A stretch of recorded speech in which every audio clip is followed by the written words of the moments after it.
Good afternoon, folks.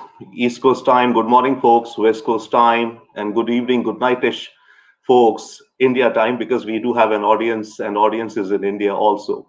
Thank you very much for joining in. This is the Saturday noon hour, the 28th episode with the US India Political Action Committee and the Imagine India Institute. My name is Robinder Sachdev. Every week on a Saturday noon, we pick up topics of interest and passion of the Indian American community, be it within the domestic American policies or also actually on US India relations.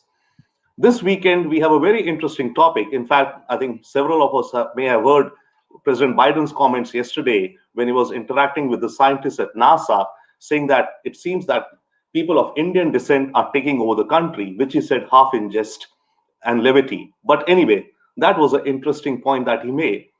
The topic for today is therefore Indian Americans in the Biden administration. Where are we now? Where are we heading? And an overall context of Indian American participation in American domestic politics. Folks, this is Facebook Live. Please keep your questions coming. We'll be happy to take your questions. We'll pass them on to our eminent panel, and they'll be happy to factor in your questions in their comments.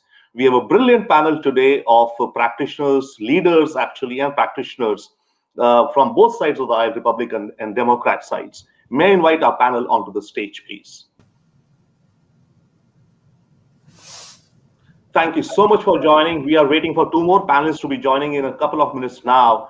Till then, we'll be starting with us. We have with us Assemblywoman Jennifer Rajkumar, who's a New York State Assembly member. Thank you so much for joining us, Assemblywoman.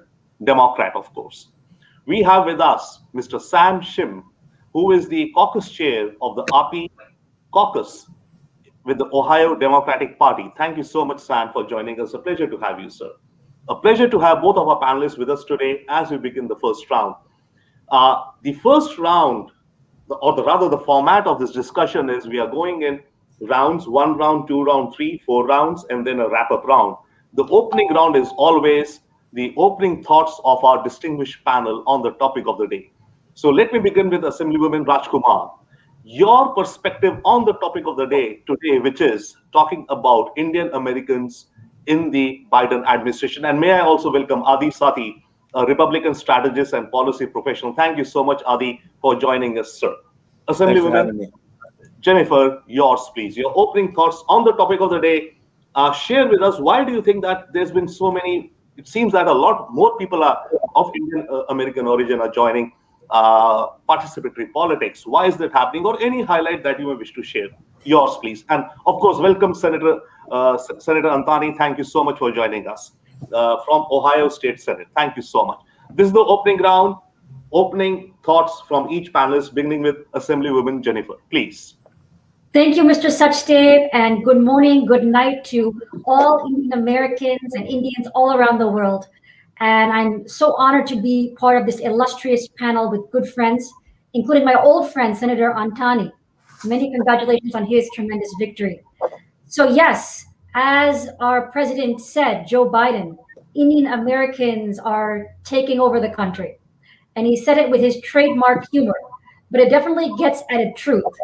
Just within 50 days, he has already appointed 55 Indian Americans to almost every wing of his government. It's truly incredible, including Miss Mohan of NASA, who was the first person to report that the rover Perseverance had actually landed on the surface of Mars. And that really is a metaphor for all of the extraordinary work that the Indian American community is now doing in government. Also coming up is Vivek Murthy, the nominee for Surgeon General, and Vanita Gupta for Associate Attorney General. And both of them have been stars in the community for a very, very long time. I can tell you as a young Indian American, I've been hearing about Vivek and about Vanita for years. They have been people that I know their families, I've looked up to them for years. So they really exemplify the best of our community, hardworking, well-educated, dedicated to public service for years. And they're part of a trend, the trend of our community being on fire, the the Indian American community has discovered public service. We are now at the table of power in the country, and it is truly an exciting moment. I am proud to be a part of that wave. I'm the first Indian American woman to be elected to a government office in New York State, but I know I'm definitely not the last one. And I can tell you when I started my race last year, people said this is impossible. But we won. We defeated an 11-year incumbent, and we tripled turnout, engaging more people in the political process in this district than ever before.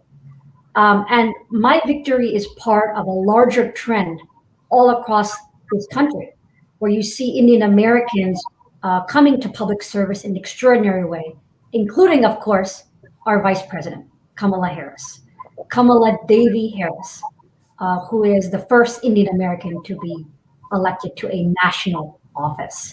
This is an incredible moment, and I'm proud to be a part of it. Thank you so much, Jennifer. As you were talking, we did have a comment coming in from one of the audiences, Neil Gupta. He's saying, appreciate this conversation. Appreciate the Indian American leaders. Thank you to Mr. Shim for his leadership in Ohio.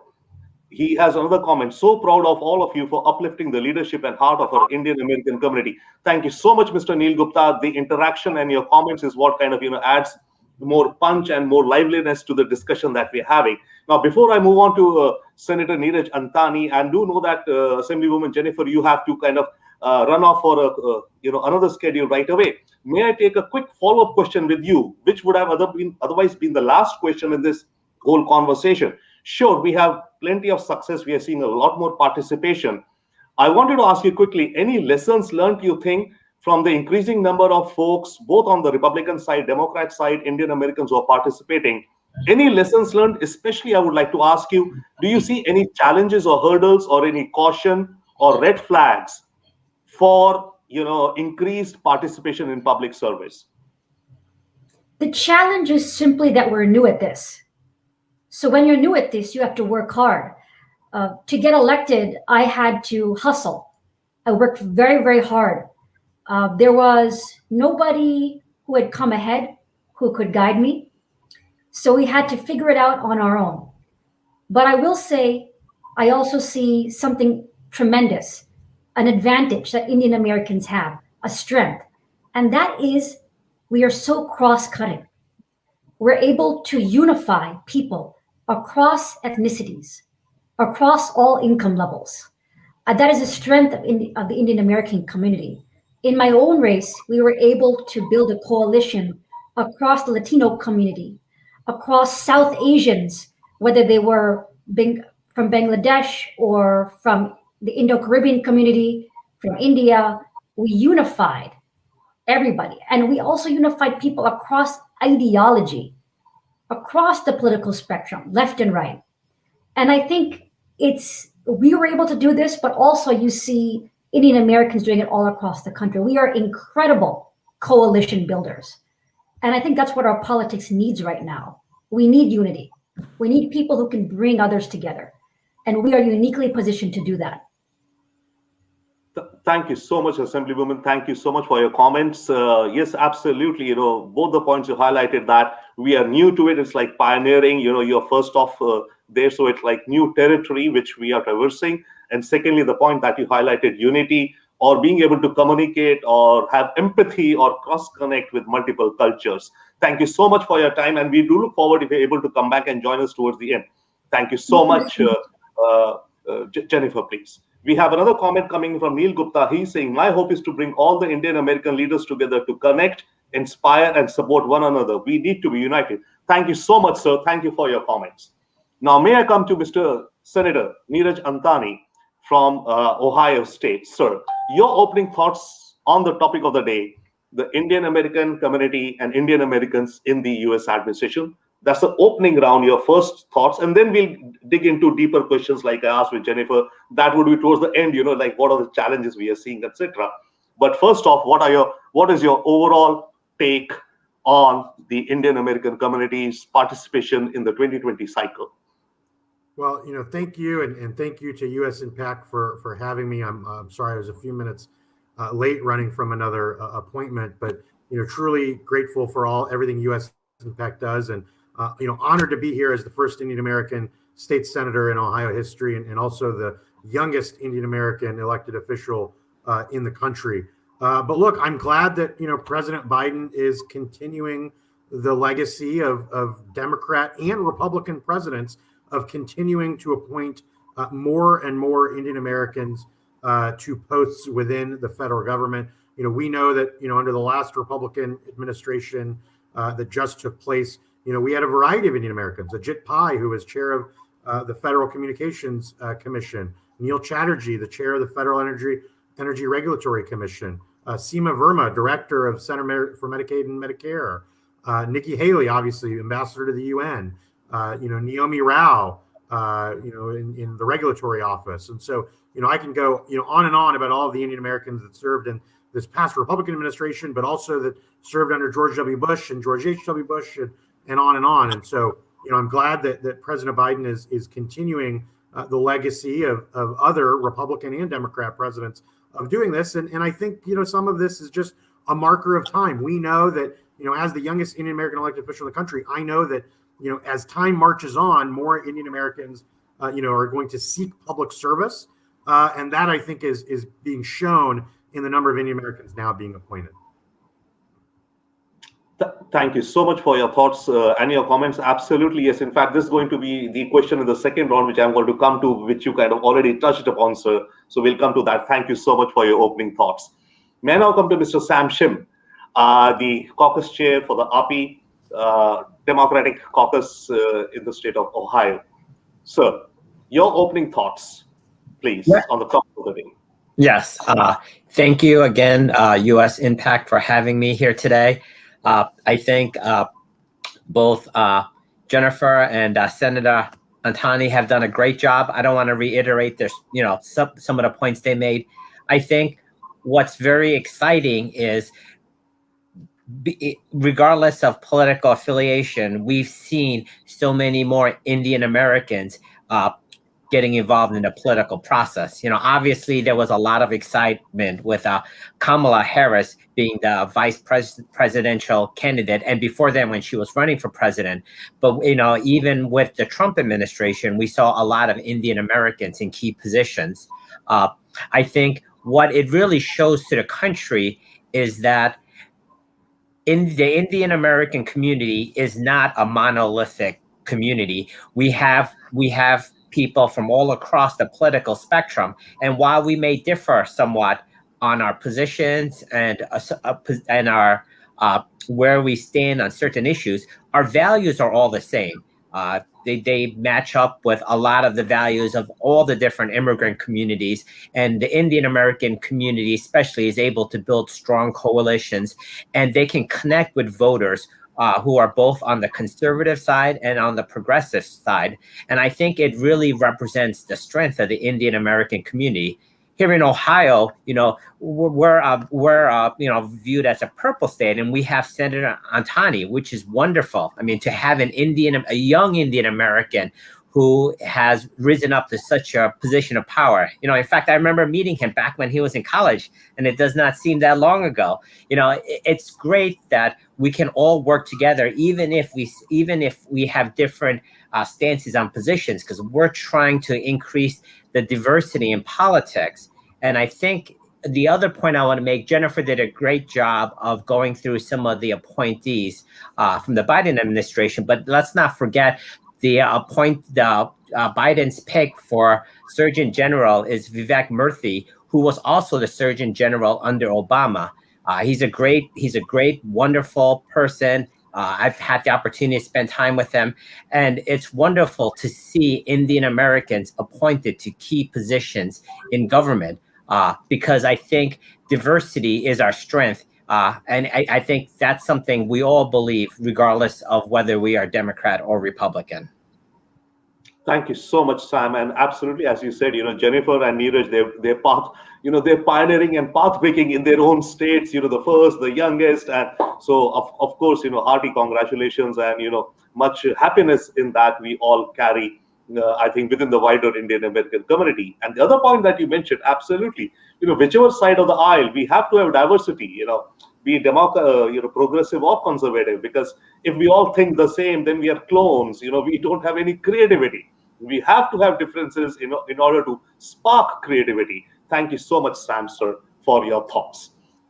May I now invite Adi Sathi, a Republican strategist and a policy professional, for your opening thoughts, sir, on the topic of the day, Indian Americans in the Biden administration. Overall, you can slice the salami any which way, sir. Well, Robinder, thank you so much for having me back. Always enjoy being here with you and US Impact, and with Sam, and of course Niraj. I've also known since my college days because we were in college at the same time. So it's good to see you both on here, and to talk about Jennifer, even though she's not here, she really exemplifies what I think is the story of Indian Americans, people who are resilient, people who are willing to do what they need to do to find that American dream.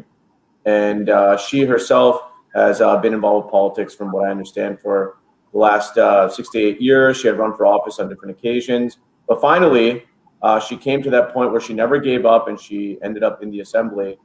Similar to my friend Senator Niraj.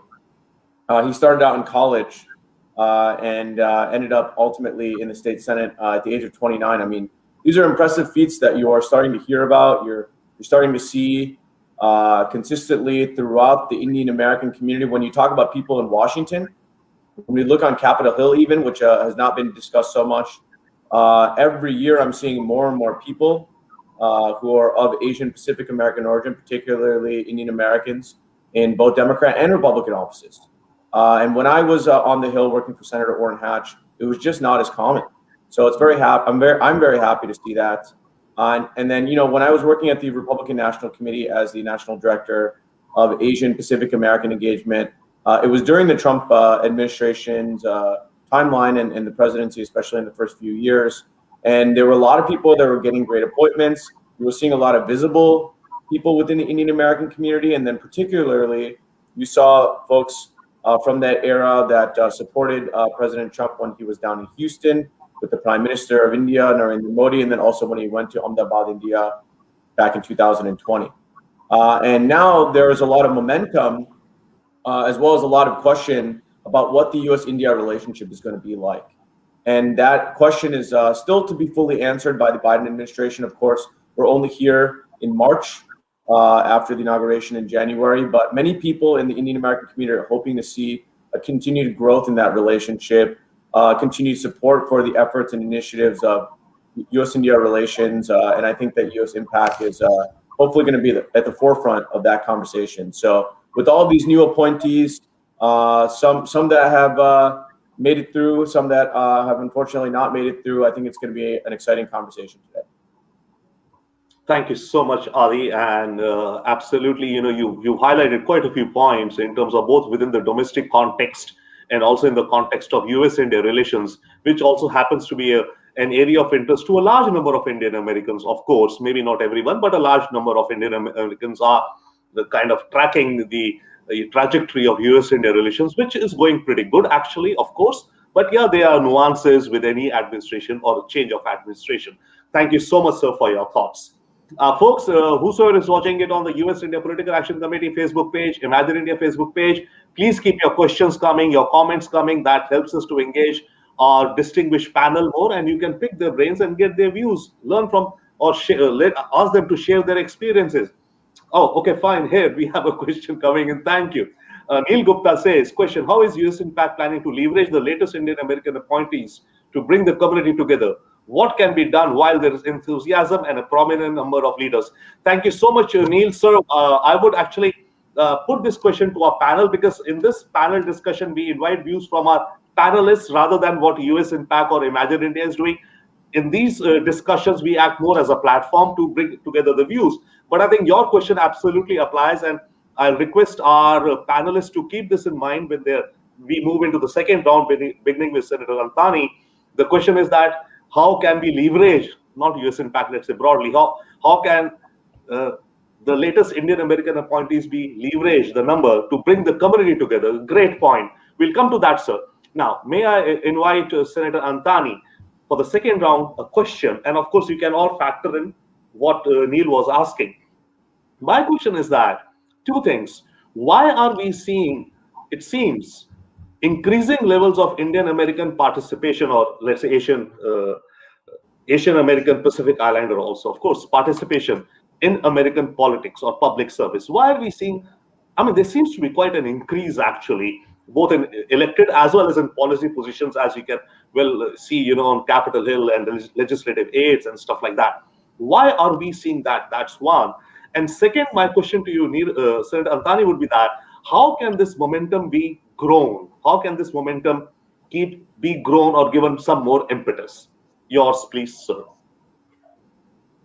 Sure, thank you, Robinder. Well, let me answer Neil's question first. I think obviously, any Indian American in a federal agency, so used to the state level, in a federal agency can be helpful to Indian Americans, right? When different constituent issues come up, or visa issues, et cetera,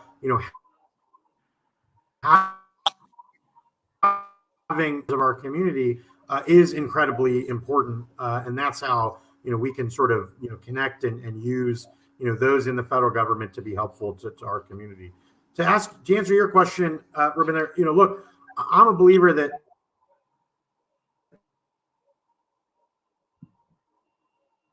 this is really following a very natural progression, right? We're the immigrant generation, right? They came and had to survive. The next wave of immigrants, or the next generation, their kids, they thrive, and that's where we are now. And then the next wave is where you start seeing those getting involved in different societal functions, right? Running for elected office, serving in the government, and that's where we are now. And so I really think after my generation, which I think is the tip of the spear in that issue, we're now going to see sort of a huge ballooning, and I think you're already seeing that. I was the first elected official in the country that was born in the 1990s that was sworn in, and so I think now you're going to sort of see this balloon and balloon more. But really, I think it's a natural progression. Now, how can we help? Obviously, look, I'm an elected official. You can donate to Indian American candidates. You can vote for Indian American candidates. You can volunteer for Indian American candidates. And that is, really what is necessary to help. And our community does a great job of it, but we can obviously always do more. Awesome. Thank you very much. So, I mean, your perspective is that this is the tip of the spear, or it's more like a hockey stick coming up. So we'll be seeing a lot more participation from the Indian American community in public service. That's very heartening to know, and a great perspective, to contribute to the society wherein we serve, we live. Thank you so much, Senator Antani. And absolutely, yes, what can be done further to support us? Yeah, definitely, help out in funds, help out in getting out the votes, campaign, communication, volunteering, and all such, which every Indian American or any political candidate needs. So folks who are listening to this discussion, do keep that in mind whenever the next election cycle is coming around, that watch out, look out for Indian American candidates, and do see that whichsoever manner in which you can contribute or, lend your shoulders to this momentum. Thank you so much, Senator Antani. May I now invite Mr. Samson. Similarly, for your views, why are you seeing this increased participation from, let's say, the Indian American community, and what can be done to further this momentum? I think Senator Antani had described it well. It very much describes the growth of the Indian American community here in Ohio and across the country. Just like with my parents, as the first generation of immigrants, they struggled to make sure the basic needs were met. They wanted to make sure we had food and clothing and shelter. And then they tried to figure out how to assimilate to American culture and understand the nuances of being American. If you take a psychology point of view, there's the Maslow's hierarchy of needs, and they were focused on the very basic needs. Us being the next generation, we are going beyond the typical stereotypical jobs that are common, the doctors and the attorneys and the engineers. And because our basic needs are met in our household, we're able to think and study in college and be in careers that are more beyond a kind of a basic needs job. I think it really reflects on the growth and success of the Indian American community. If you look at the income level across America, Indian Americans, their median income is far higher than a typical American median income. And that really is a reflection of the strong core values in the Indian American community. I think another reason why we see more Indian Americans getting involved in politics is also because as the first generation, when there was this perpetual foreigner myth where we were all foreigners if we were not white. But as that myth is going away, you can be Indian American, but you are just as American as someone from Europe or any other part. So our ability to be part of the American culture has grown, tremendously. And I think that's helped provide more opportunities for Indian Americans and for all of the immigrant communities in our country. As for how to keep helping out, I think, on the progressive side here, we also have great organizations that help train Indian American candidates to run for office. Here in Ohio, here in Columbus specifically, there are several Indian Americans that are running for office in the first time. I mean, most people don't see Ohio as a diverse state, yet, we have Senator Antani and so many other people that are able to break through, this glass ceiling, or, they call it the bamboo ceiling under the AAPI community, and run for office and succeed, regardless of whether we live in a more conservative or more progressive area of the state. And there are wonderful groups such as APEX, APAICS, and New American Leaders that help train Indian Americans and other immigrants, first and second generation immigrants, to run for office. So in addition to supporting candidates who are in office and supporting people who are in office, there are also wonderful groups who citizens can help support and continue this groundswell of Indian Americans running for office for the first time, and in many cases succeeding the first time they run. It's amazing to see all this leadership in the community, and it really reflects on the American values that we all share, because we want to be part of the American society and be a part of government. We want to be part of the solution, and we want to have a seat on the table. And I think the Indian American community has done a wonderful job, and it makes me so proud here in Ohio. Thank you so much, Sam. Before I move on to Adi, I think with the question on this round, I think between Senator Antani and Sam, they've kind of captured the nuances or the big picture of why we are seeing increasing participation and what more could be done, including, of course, Maslow's hierarchy and the comfort of beyond being the first wave of immigrants and immigration. So therefore, I'll kind of put a twist to this tale in the question to you, Adi. I'll ask you that within this context, let's say you're with a political party, be it the Progress, Republican or Democrat, let's say you're with Republicans, right? What would you do to, let's say, if not groom, nurture, let's say, X number of grassroots leaders within your party? Or what is happening, or what do you think could be done, should be done, let's say, to have 20 more state legislators of Indian origin, Indian descent, affiliated to the Republican Party or in the US Congress? What do you think would be done, could be done, should be done? Well, let me start by clarifying that I identify with the Republican Party. And then let me also say that in the Republican Party, we have, of course, the RNC, and then underneath that, we have what we call sister committees that are focused on the Senate, the House, the governor's races, the attorney general's races. And then also there's an organization called the Republican State Leadership Committee, which is focused on the state legislative races that includes the state House and the state Senate. To answer your question, within that organization, there's actually an entity that is very dedicated to recruiting minority and women candidates all throughout this country. And effectively, they have been in all of these spaces. They have done a really good job of that, even in 2020. And if you look at what has been accomplished by the Republican Party, particularly in 2020, they not only maintained every state legislature, but they also gained state legislatures, in particular in New Hampshire, for example. And that is a testament to the recruitment of some of these candidates. And then when you take it more specifically into the Indian American space, when you look at people all across the country that are thinking about what it's going to take to especially win seats, whether that's federal or state, when it comes to the suburban communities of America, that is where a significant population of the Indian American community or broader Asian Pacific American community tends to live. I'm from Michigan.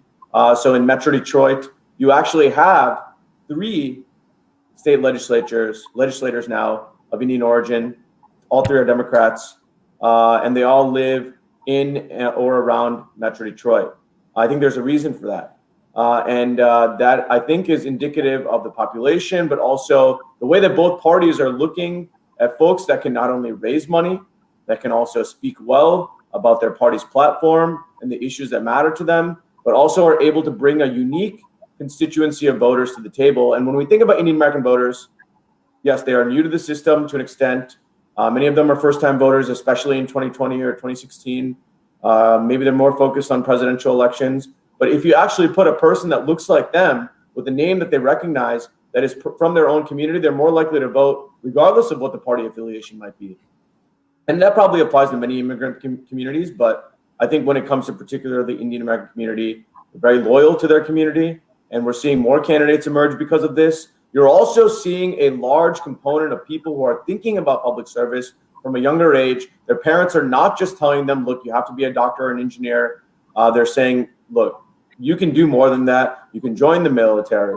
You can become a public servant. You can go to law school. You can do certain things that were not part of the original traditional norm of success for Indian Americans in this country.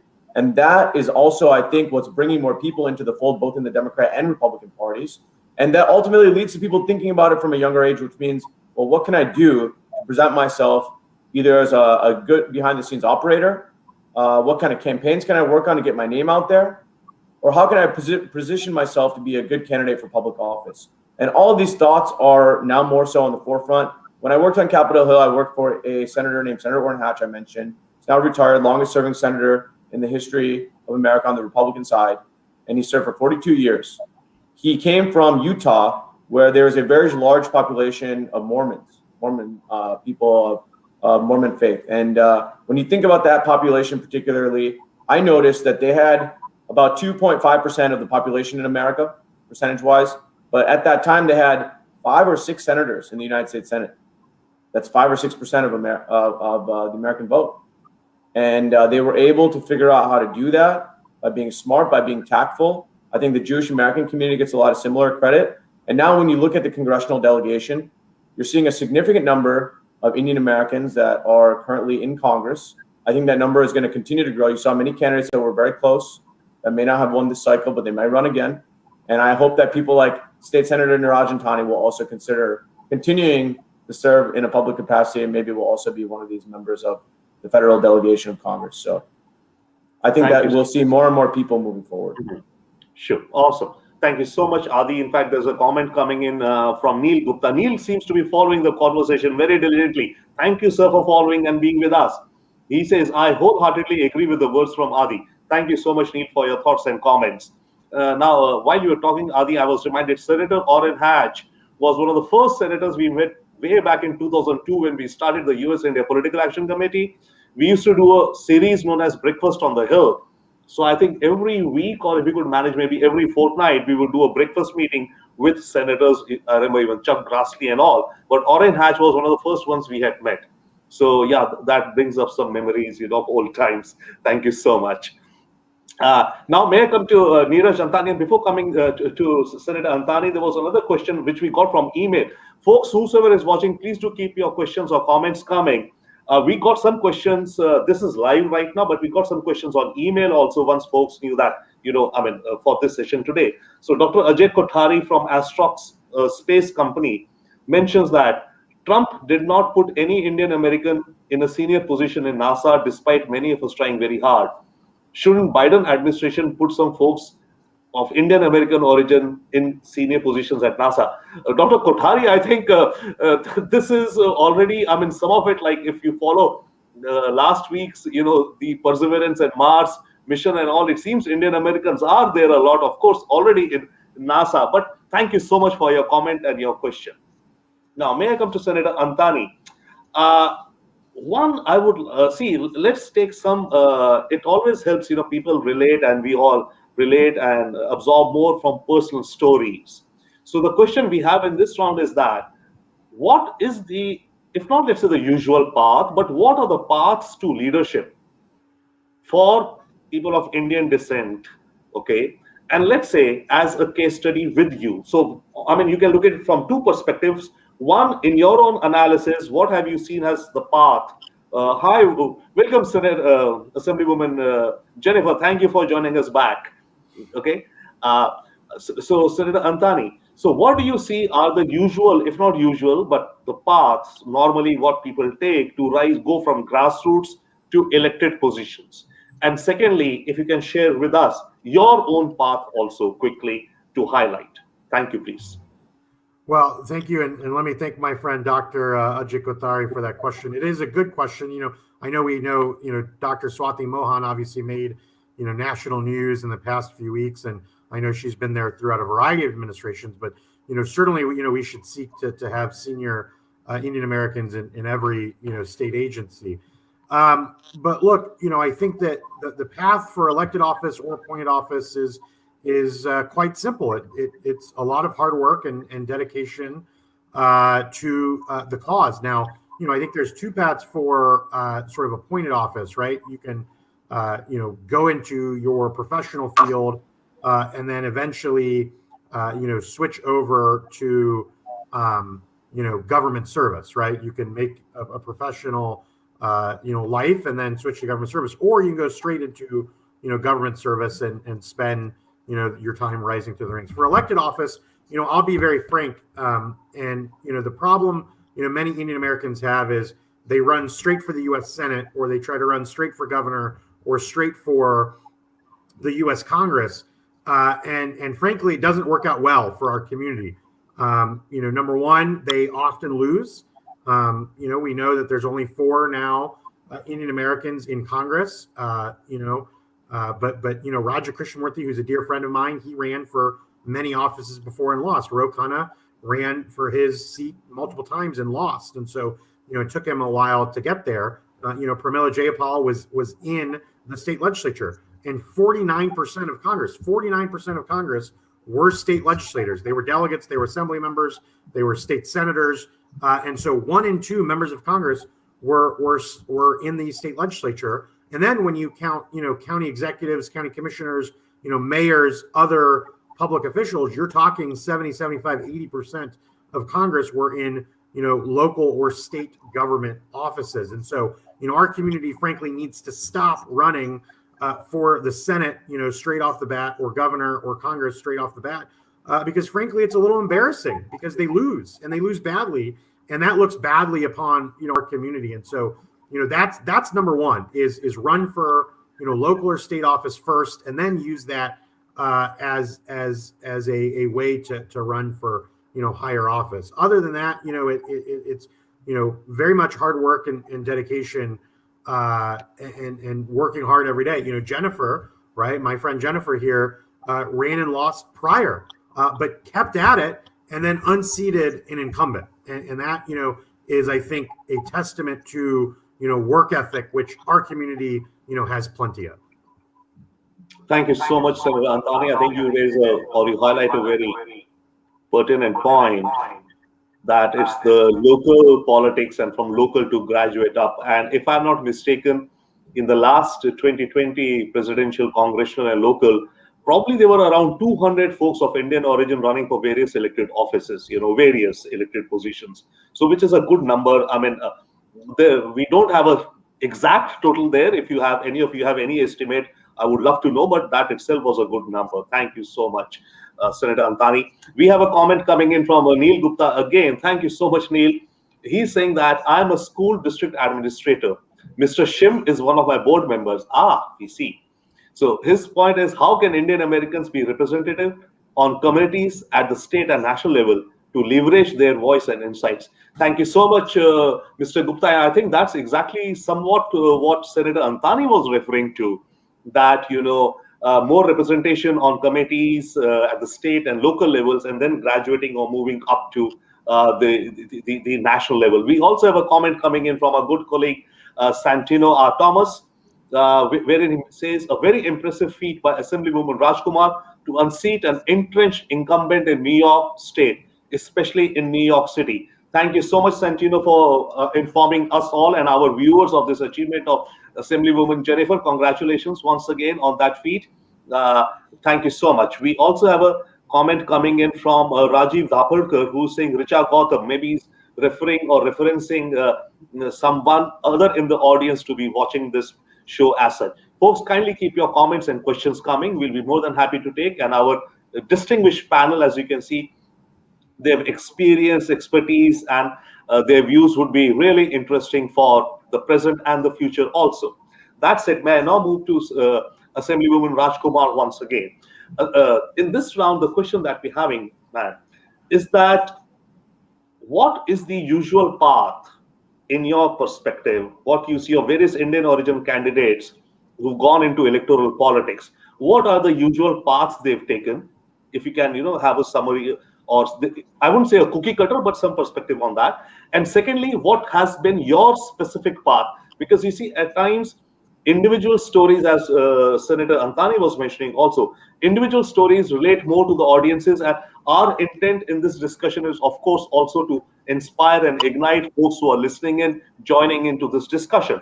So two-part question quickly. One part is, what do you see the overall trend? How do folks get to participate or grow up into electoral offices or in appointed offices? One. And second, your own personal case as a case study, please. So I started my career as a civil rights attorney because what I wanted to do was help everybody who was vulnerable: domestic violence victims, immigrants, whoever needed a voice. That was my career. Then along the way, I realized if you really want to make a difference, you need power. So I took a total 180 and I got politically involved. But I started in much the same way that Senator Antani advocates for. I started locally. I started and I ran for a district leader position in New York, which is a very local position, when I was 28. And at that time, I ran against a 28-year incumbent. They said, "You're a nice girl, but you have no shot." But we won. We won through a grassroots effort. I knocked on every door in the district, and I met everybody. I went to public housing. I went to luxury buildings. I met people across ethnicities, and I spoke to them one by one. And that's how I won that race. I stood on a street corner, and I just stood there every day. And I met all the neighbors who passed by. And people wondered, who is that? Why is that girl just standing there? Is she okay? Is there an issue? And then people began to respect it because I was there every day. And it was a very humble act to just stand on a corner. And it's that kind of humility that I think you need to be a true public servant. So it's approaching public service with a truly humble spirit, because that's what service is all about at the end of the day. Yes, you are trying to attain a powerful position, but it's all so that you can make a difference for people. So I believe that it is very good to start locally if you can, because you learn so much and you have to talk to everybody one at a time. Those experiences have shaped me. The voices of people that I've met are always in my head because I know what people are going through because I've talked to them one at a time. I also respect many Indian Americans that have appointed positions. I myself was appointed later. The governor of New York appointed me to direct immigration for New York State. So I was a governor appointee in New York State. And that experience took me from my home in South Queens all the way to the farmlands by the Canadian border and really broadened my horizons. I got to meet people of so many different perspectives. So I feel very lucky to have had such a diversity of experiences now to bring in service to my constituents. So the pathways are many. You can start locally. You can become appointed to a position. I think what is most important in all of this is to bring with you a humble spirit, because this is, after all, service. Now, other people in our community, they have run for Congress. Some people have run for Congress many times and then made it. And I applaud that because it shows persistence. No matter what route you take to get to a government position, whether it's running and losing, running again and winning, whether it is being appointed to a position, it takes persistence. And you have to be guided by your passion. You have to really want it. Thank you. Thank you so much, Assemblywoman. In fact, when you mentioned the word persistence and perseverance a couple of times. I was reminded that perseverance can take you to Mars, right? And that's what perseverance and, and the other point that you mentioned about, service. And I mean, yes, leadership is service, service as leadership, the true sense of that, service to the people, service to, a planet as such, or to the common humanity. Thank you so much for your thoughts. But I had a trailing question therein, and would be lovely to hear your views on that. Neera Tandon, her appointment recently, right, which ran into some opposition and some, we all know where it is. Well, she also exhibited perseverance, right, didn't she? And she also, from her perspective, took service, right, and delivered service. So, what is your take on the controversy or the situation which developed with the appointment of Neera Tandon? It's never easy. Public service is never easy. There are ups and downs. We have not seen the last of Neera Tandon, that's for sure. Even despite this setback, she's a very talented woman with a track record that's incredible. And even the Biden administration has even said they will make a position for her. They will make a place for her, even though she won't be the OMB head. I do think that she is someone that has been loyal. She was attacked for some of her statements on Twitter, which people said were divisive. That may be so. However, we can't argue with the fact that she has been very loyal to the people that she has worked for. She worked for Hillary Clinton and was very loyal to Hillary. And I think people on both sides of the aisle can respect loyalty. I do. So I know that she's going to keep working. She's going to be a public servant. In public service, there are ups and downs and setbacks, and this is one of them. And she is a Indian woman, a woman of color, and you have to fight for everything. To win my race, it was a fight. So there are ups and downs. You don't win every battle, but we haven't seen the last of her. That's for sure. Thank you so much, Assemblywoman. I think very wise comments. Of course, like we haven't, of course, seen the last of her, absolutely. And this is politics. There are ups and downs out there. Thank you so much for your thoughts. We have Leslie commenting that Neera Tandon is an asset. Thank you so much, Leslie, for your thoughts and comments. Thank you so much. We also have Dr. Ajay Kothari, who had asked the question earlier about, more Indian Americans and senior positions in NASA during Trump administration. He says that they were trying, but can there be more during the Biden administration? He is saying that great panel, very thoughtful, articulate, and comprehensive discourse. It has been nice to know you, Neeraj, Adi, and Jennifer. Proud of you all. Thank you so much. And of course, Sam, Ajay, you missed. Okay. Thank you so much for your questions and comments which are coming in. Let's keep on getting more questions. May I now move to Sam Shim? Same question overall. Your personal anecdote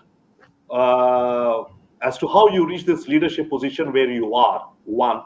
And then secondly, quick perspective, I'll also want your take on if not Neera Tandon, any other controversial appointees you see in the Biden administration. That's the second part, a footnote of it, but the main chunk, or which we would love to hear from you, is your story, which you can share with us, our viewers, please, sir.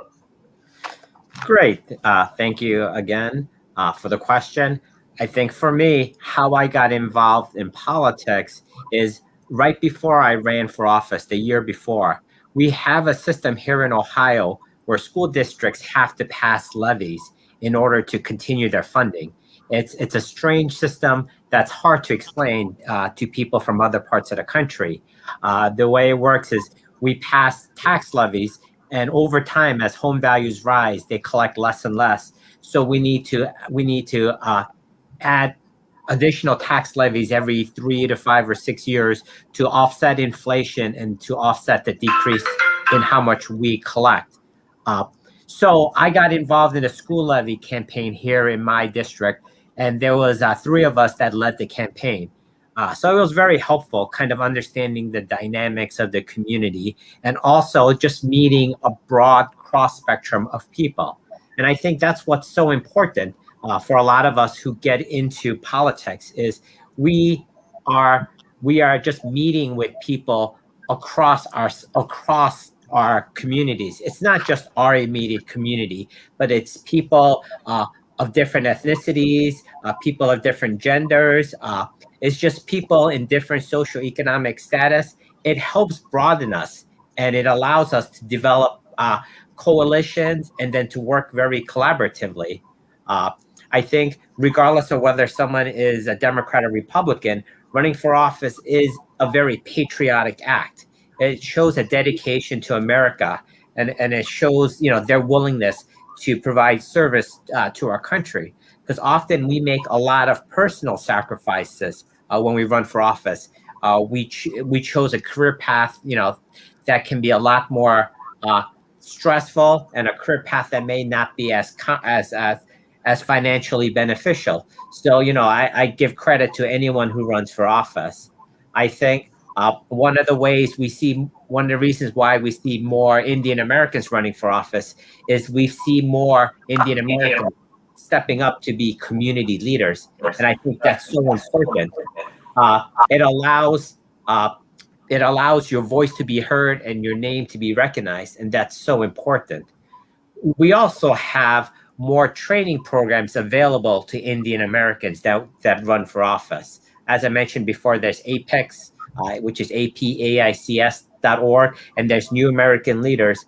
So we have training programs that specifically help immigrant communities run for office, because often we don't have the experience and we don't have the generational knowledge that is common with some other groups. And, you know, my apologies to my colleague here in Michigan. One of the states that I've done a lot of volunteer work for is in Michigan. And in addition to having several Democratic people and Democratic Indian Americans in the legislature, last year we brought a lot of victories, especially in Southeast Michigan, in the school board area and library boards. So having these training programs and having opportunities to find mentors that look like us or very similar to us, I think has really helped Indian Americans run for office. In terms of Neera Tanden, you know, the thing that I struggle with is, what if she was a white male? Because I feel that because she's a woman and because she is a person of color, that she was judged more harshly than other people can be judged. If she was not Indian American, I do not believe her appointment would have been stopped. You know, I do sense that there is still some element of privilege that still exists in the political process, and unfortunately, she was a victim of that. But we have not seen the last of her. She will still have a key spot, and I am looking forward to, you know, the wonderful work she will continue to do. She's been an inspiration to so many people, especially us behind the scenes in the political community, and you know, there's more to come with her. Well, you know, I like to push back on that, you know, a little bit, Sam. You know, frankly, you know, I appreciate the partisan talking point, but you know, I really think that it's quite wrong. You know, nearly every senator was the same, except for, you know, obviously John Ossoff and Raphael Warnock. But most of the Republican senators who were there, you know, that confirmed Trump's cabinet were there for this. And let's remember, those Republican senators voted for Nikki Haley, an Indian American woman. They voted for Seema Verma for director of CMS, an Indian American woman. They voted for Seema Rao for the Office of Regulatory Affairs, an Indian American woman, and on and on and on. They voted for Naomi Rao. I'm sorry, not Seema Rao. Naomi Rao, an Indian American woman. And I can just rattle off, you know, a whole lot of Indian American women that those Republican senators voted for. And so that is not the reason they opposed Neera Tanden. Let's remember that Joe Manchin opposed Neera Tanden, a Democrat. You know, President Biden couldn't even get his own party to support her nomination. Look, Neera's a friend. Neera called me. I called Senator Portman on Neera's behalf to try to advocate for her as a fellow Indian American, not because I agree with her, but as a fellow Indian American. But, to try to make this a racial or gender issue, to me, is a partisan attack, and you're attacking your own party. And so I don't think that's a very productive way. I don't think that moves our country forward. I don't think it brings our country together. Joe Biden is supposed to be the president of unity, but that's not a very unified argument. Thank you, Senator Antony. Sam, you can have a quick repartee, because then the conversation will move to Adi. So a quick rejoinder, if you want to give a short one, please. Sure. I would. I think we would agree to disagree on that. I think her tweets would not have been an issue if she was a white male, and I will just leave it at that to give everyone else time. Thank you, sir. Thank you so much for your thoughts. Absolutely welcome. Now, may I move to Adi Sati? Same question to you overall. Can you share some bit of your personal story, how you came to be where you are as a leader within the community, within the party where you are? If you can kindly share quickly your thoughts on, and is that the path? Because what I'm trying to tease out, each one of you has kind of similar, but at the same time very dissimilar paths towards where you're headed. And that's where a lot of future Indian American, and even in the present, potential aspirants would be looking at, and who are listening to this conversation would take their cues. And thank you, folks. Please keep your questions coming. We do have a couple of comments coming in. I'm sorry I missed them out. One was Bijender Singh saying, good one. Thank you, Bijender. Good one. Good for you. Good of you to say it's a good one. Welcome. His question was, how do you describe Joe Biden's statement that Indian Americans are taking over the United States? Thank you, Bijender, but I think you joined maybe a bit late in the conversation. We've gone through that discussion earlier, I think more or less. If not taking over, the point is that folks are getting very much more involved and participatory within American public service. And then we had Leslie mentioning, thank goodness Deb Haaland was confirmed. Thank you, Leslie, for your comment so much. May I move now to Adi? Your thoughts, sir, on your journey, and what do you see is a typical path, or can be a typical path, for more participation by the Indian American community in public service and public affairs in the United States? So first and foremost, I think that what's most interesting about everybody on this panel is that they took a non-typical path. A lot of what they did was figuring it out as they went along. They ran for different things. They got involved with their parties. They challenged the opposition. They continued to fight. And so I think that those are actually pretty non-traditional pathways, and it doesn't necessarily mean that these are wrong paths. I think, if anything, they're more unique. But I also did not have a particular mentor of any kind, maybe another Indian American person or another person I could look up to who was, established in politics in that way to really, help guide me in the direction that I wanted to go in. And now, now that I know what I know, I think I'd be more than happy to help people, and I've done my best to do so. But for my own original path of coming out of college and doing student government, that then led to campaign-oriented work. When I was finishing graduate school at the University of Michigan, I didn't get a chance to run for public office, but I had an opportunity to run for a statewide party office in Michigan to be the vice chairman of the Republican Party. There are 6 vice chairs for the Michigan party here for the GOP. And at the time, it was during the 2016 election cycle. It was a statewide convention campaign. And ultimately, after campaigning, I was elected to serve in that capacity. And it just so happened to be in a year where a Republican presidential candidate had won the state of Michigan for the first time since 1988, which that within itself was a great moment to be a part of that team.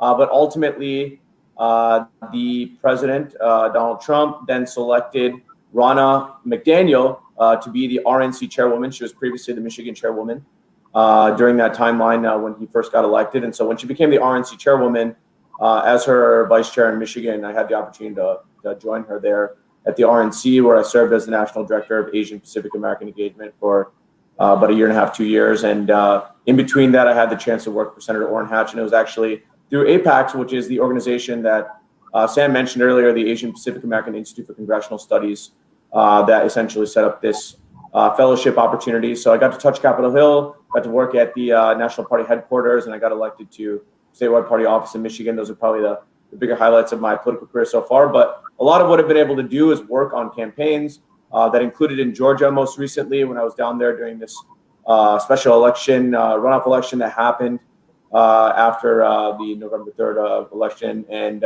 even before that, just had a chance to travel all throughout the country. Something that I do want to point out about some of the folks here, particularly in Ohio and New York, these are states that many don't realize have very tough elections for state legislative races and for local races. Not every state has the same process. And so I really want to commend the folks that are on this panel, because the pathway that they took was even harder than if they were, let's say, in New Hampshire or a smaller state like that, where there's a much faster pathway to, having electoral glory, if you want to put it that way. But when it comes to people that are behind the scenes and then working in the federal government as appointees in both Republican and Democratic administrations, not all of them are Senate confirmed appointees. And that's where you may see Nair Ten's name pop up again, because there could be a space for her, even at the White House or at a different part of the administration, where she doesn't have to face the wrath of the Senate in the process of nominating her and ultimately getting confirmed and all that. That doesn't always exist. In this particular case, I do want to point out something that I think is very interesting, especially after the Georgia elections that we saw, where the outcome is that the Senate is 50-50, Republican, Democrat. And that means that Chuck Schumer is maintaining being the majority leader. And in this particular case, of course, the Republicans are going to push back on pretty much any nominee that comes through from a Democrat administration. And in particular, Nair Ten spent a lot of time at the Center for American Progress, where she was the head of that organization, which is a think tank, a very left-leaning think tank that has, progressive ties to a lot of different entities within the Democratic apparatus. And I think that was a part of the reason that there was a pause on the Republican side, which I think makes very much sense. What we really don't recognize always is the reason that she's ultimately not being able to get confirmed is not because of the Republican Party, but because of a member of her own party in Senator Joe Manchin from West Virginia, who, because of this 50-50 split and happening to be a moderate, is part of the reason that he came out against her nomination. And so it's really something that I think people may not recognize. When you read articles, I've read many articles that say she was not able to get enough support from the Republicans. It's really not the Republicans. It's really a member of her own party, Joe Manchin, the senator from West Virginia, who was the first one that came out and said he could not support her based on her history and her background and her time spent at the Center for American Progress and her tweets and so on. So I think that, that's something that people don't always point out, especially not the media, and I just want to bring light to that. Sure. Thank you so much, Adi. I think the takeaway from this round, when I started and requested you to highlight your own, your stories and your anecdotes, is that, yeah, sure. I mean, hindsight is 20/20 in the sense that if you look back, it would be said, generically speaking, hard work, perseverance, persistence, etc. I mean, that's, that sounds cliche.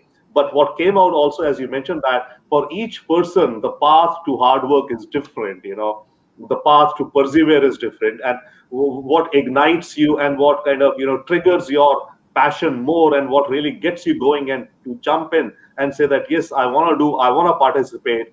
So there are different triggers.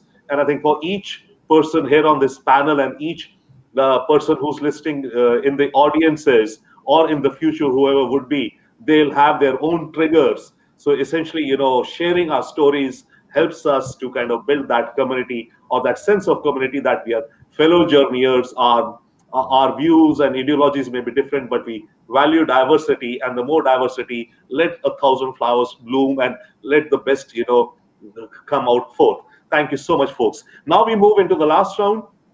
Before we do that, folks, once again, whosoever is listening, watching, come on by, check on by, be in the United States, be in India, wherever, or even in other parts of the world, because we do have some viewers who are logging in from other parts of the world also. Please put in your question or comments for our distinguished panel, as you can see, which has been sharing their fantastic stories. Now, may I start with Senator Antani for the last round? I have two parts in this question. One is that, okay, the second part would be that any wrap up, any perspective you would want to share, right? Overall, as we wrap up, your closing comments. That would be your closing comments. But before that, what would you identify or say that, of course, we've heard that there are challenges, there are hurdles and all, but are there any caution? Is there any caution you would like to share, or red flags? I'm not saying do's and don'ts, but something like that, especially for the Indian American community as they get into electoral politics or as they go deeper into public service or appointed office. are there, I mean, even for example, maybe Neera Tandon's case could be an example. It just struck me, right? Could be, but let's move away from that. So are there any such, lessons learned over the years that do's and don'ts, so something on the don'ts when you're getting into electoral politics out there? And then your closing thoughts, please, sir. Well, again, I think we covered the do's with, hard work and perseverance, Yeah. and, how to get into appointed Don't. office, elected It's office. the don'ts. But, as far as the don'ts go, look, I think it's the same that, if you are thinking of running for the U.S. Senate or governor or Congress and you've never held elected office before, just don't. Save our community the heartache. Save our community the money. Don't do it. You will not win, right? It just won't happen. I mean, there are literally 3 who have ever done it out of now hundreds who have tried, hundreds of Indian Americans who've run for Congress or governor of the U.S. Senate, and they have all lost. Just don't do it. Work from the beginning, right? When when you're a physician, you don't just go into the operating room and start operating. You go to med school, and then you do residency, and then you do fellowship. And so the same goes for running for office. And so, that would be, my biggest caution. And in closing, I just want to thank, you and to all of US Impact and my friend, Sanjay Puri for having me today, and look forward to continuing our partnership. Thank you. And could you just, as a footnote, what would you comment on what President Biden said the other day, that Americans of Indian descent are taking over America? Well, I think it's true. We are, and we will, and we'll continue to. Look, I don't take as much issue as some other, Republicans are, because frankly, it's true. Now, if you remember when he was a senator, he sort of took on an Indian accent and said you couldn't go to a 7-Eleven, without. Makaka I think that was a joke in poor taste. But look, let's not take some of these things too seriously. I think that, we can be lighthearted a little bit, but look, I don't, buy as much stock into that as others. Thank you so much, Senator Antani, for your thoughts and your don'ts. I think this particular don't you kind of highlighted initially also in your opening comments, that don't think of, straight off, running for Senate and all. The path is work hard, persevere, and do all the do's which have been mentioned, but don't, set your sights on a target which is maybe, if not unrealistic, but which may, the probability of which may be low. Possibility could be there, right? But That's right. Life is about possibility versus probabilistic thinking. So what you're saying is that possibilities may be there, but if you want to play the surer game, go the path of probability. Thank you so much, Senator Antani. May I now invite Assemblywoman Jennifer Rajkumar for your, again, 2 closing comments, your closing thoughts. And before your closing thoughts again, what are the don'ts or any caution that you would suggest to any fellow on this journey right now, or contemplating to get into public service or electoral politics down the line? What are some don'ts? Do's we've figured out more or less, or we can see they'll come. So what could be some don't or don'ts? And then second, your overall wrap-up comments, please. I would say don't overreact. If you're entering politics or public service, there's going to be a lot of ups and downs. And if you're attacked or things are difficult, it may not always be the right thing to throw a punch. As Bill Clinton once said in an interview, politics is organized for 2 sides to fight each other, but most change actually happens simply by getting along. So that is something to keep in mind as you go along, is not always to overreact. I would also say approach public service with humility, even though it can be intense and there can be a lot of pressure on you. It's Women's History Month, so I'm going to quote a great American, Shirley Chisholm. Shirley Chisholm said, "If they don't give you a seat at the table, bring in a folding chair." So there's going to be a lot of ups and downs. It's going to be hard sometimes to get in there and to get the position you want, but don't give up. Bring in your folding chair to the table and approach it with a sense of humility, because if you keep at it, one day you will get a seat at that table. So that's what I have to say in closing. And I also just want to thank our incredible host, Mr. Sachdev. You asked such wonderful questions, and also to US Impact for bringing us together. Thank you so much, Assemblywoman Jennifer, for your wonderful answers. I mean, the conversation that we had. I mean, it helps, our audiences. And please keep your questions coming. We are in the last round, but we would love to still get your thoughts coming in. Before I move on to Sam with the same two questions, right? The two part. I just wanted to comment on the points that you mentioned, Assemblywoman. One, don't react. Have humility. If you don't have a seat at the table, bring a folding chair. It's like that when life hands you a lemon, make lemonade in that sense. So keep going, don't react, persevere. Thank you so much, Assemblywoman. I think brilliant messages both from Senator Antani and from you, to folks who may be contemplating or who are already. I mean, see, even if we are ourselves deep into this process ourselves, it's always refreshing to hear views from other peers on this journey with us. So thank you so much for your thoughts. May I please invite now Samson for your thoughts, sir. Once again, the don'ts, if any, and your wrap-up thoughts on the conversation topic of the day. Good. I think Jennifer and Niraj brought up some excellent points. I wanted to bring up one additional point in terms of cautions to share. One of the things a lot of people don't realize is there is a tremendous personal sacrifice in running for office or being involved in the political process. And it's not something that often people think about when they decide to run or get involved in politics. So, Asian Americans and Indian Americans, especially, we are all very family oriented. We care about our family. If our family comes first, but it's going to involve some sacrifice. And I'm sure all of us on this panel can come up, can just spend hour after hour of stories of, their experiences and some of the pitfalls and the challenges they've had to navigate. So I think that's something that's very important. To truly understand what sacrifices you're going to make for your family. It could be something small like childcare, or it could be something major like causing unfortunate divisions within your family, or just time away. So these are very important things to share. As I said before, I think there are wonderful training programs out there for anyone who wants to run for office. There's Republican and Democratic training programs, and there's also training programs that specifically target Asian Americans and Indian Americans. So just as a caution, just make sure you get involved in these training programs, because it really helps out.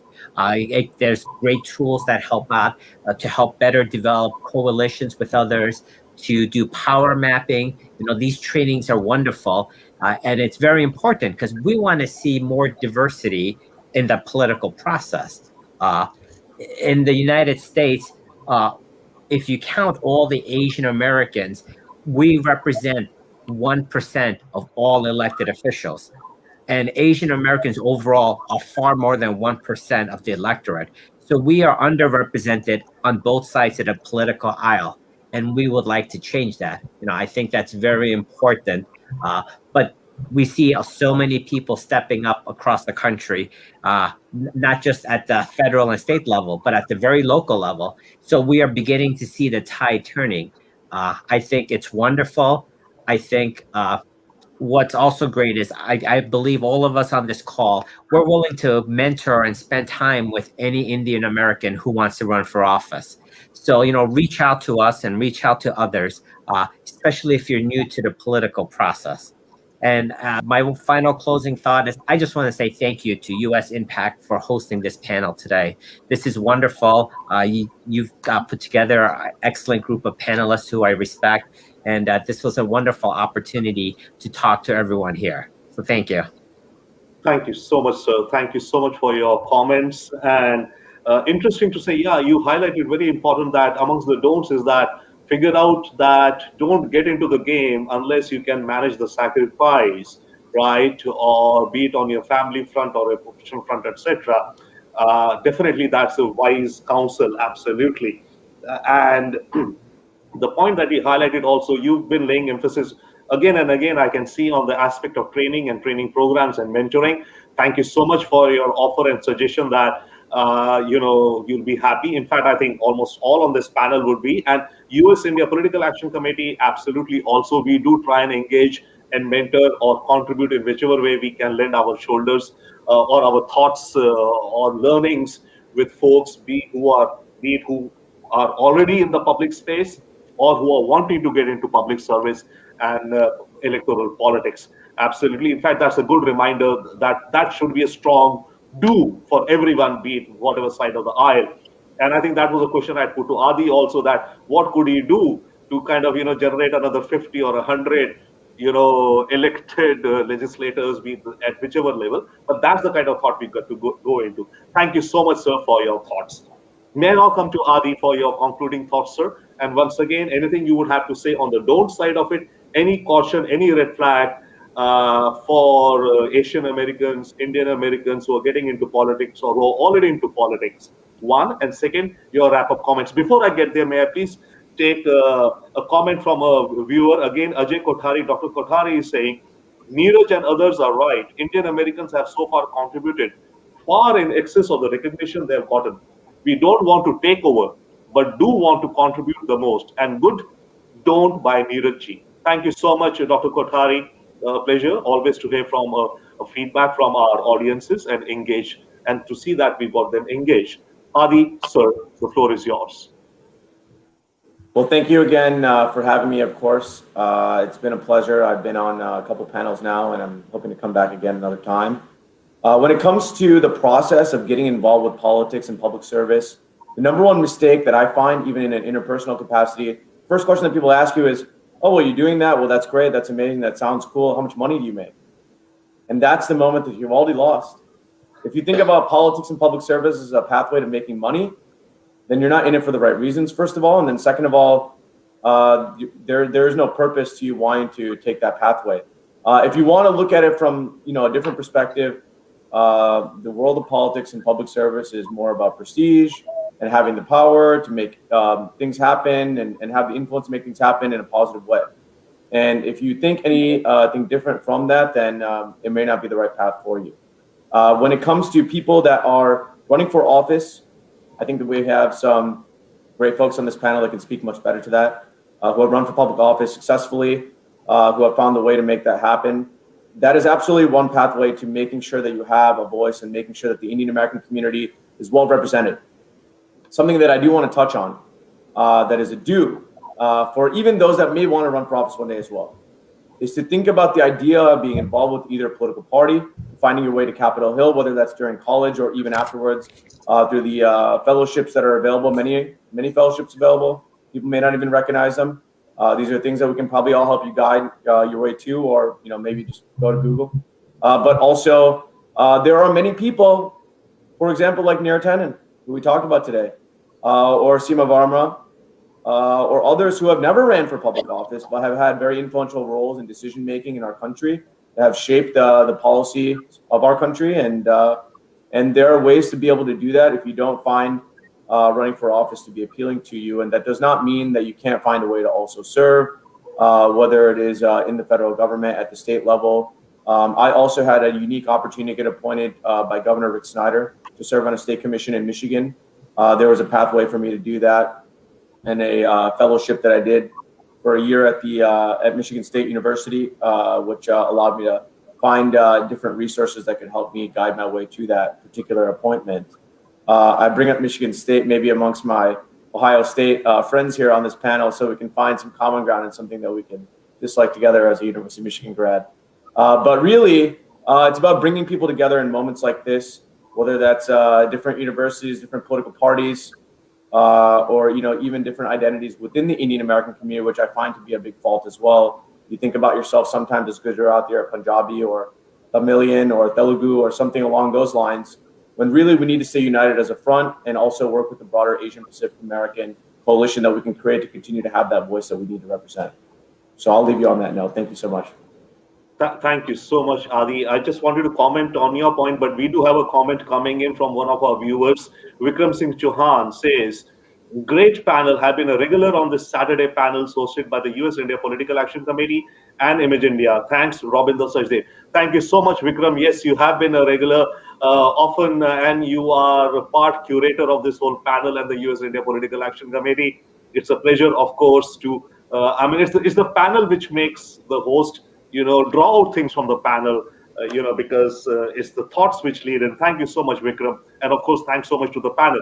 Before I conclude, yeah, Adi, as you were mentioning, it's an interesting don't which you mentioned about money. And I think in this, the don'ts, each one of you has highlighted something very interesting, I think, which is not much, mentioned or talked about. So Adi's point is that don't think about money if you're getting into public service, or don't look at it as a way to make money. Get that out if you want to. Sam mentioned about sacrifice, to be aware of the sacrifices that you have to make if you want to get into public service. If you're not able to, then don't. Jennifer mentioned on the don't give up. Like bring a folding chair to the table, make lemonade if life hands you lemon. And Senator Antani mentioned absolutely aim right. I mean, go for local or the local grassroots, and then grow up, aim for the Congress or the governorships. Though, of course, it also means that the possibility could be there, but the probability is low. So hit where the probability is better and then work up. Though we've seen that, there have been folks who've gone straight and up there, right? But the probability, and life moves more by probability, perhaps, rather than possibility. So thank you so much, each one of our distinguished panel. It's been a true pleasure and honor for me to host you. Thank you so much for our audience. Thanks so much for our thanks so much to our panel. Thank you so much, Senator Antani. Thank you so much, Assemblywoman Rajkumar. Thank you so much, Mr. Sam Shim. Thank you so much, Adi Sati. It's been a true pleasure to have you with us on this panel. Folks, this was the Saturday noon hour on the March 6th of 2021. Thank you for popping in, checking in, waving by, giving your comments and views. As you see, we put together. And once again, of course, thanks to the US Impact and Imagine India team, Santino, Mr. Santino, Mr. Prasoon, and others, and of course, Dolly and Sanjay, the chairman of US India Political Action Committee, Vikram Singh Chauhan, a co-founder, Dolly Kapoor, as I mentioned, all of us together help make this day happen every day, every week. This was the 28th episode of the Saturday noon hour. We look forward to meeting up with you next Saturday, same time, same day, another date. Till then, thank you so much. Have a good day. The broadcast ends now.